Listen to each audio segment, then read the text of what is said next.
sa atin ay mangyawi ang ating mga kahirap sapagkat basta sabi niya, pumili lang tayo at siya ay bibigay sa ating mga pangangailangan. Pagkakalo niya kung ano ang ating kailangan, hindi siya magdadalawang isip sapagkat tayo ay mga lingkod niya.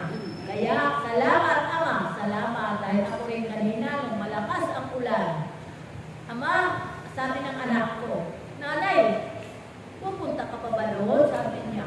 Ang lakas-lakas ng ulan, alam ko naman patitigilin niya ni Ama. Pag ako humayo, wala nang ulan. Tama-tama, pagdating ng tuong lang, wala nang ulan. Kaya humayo.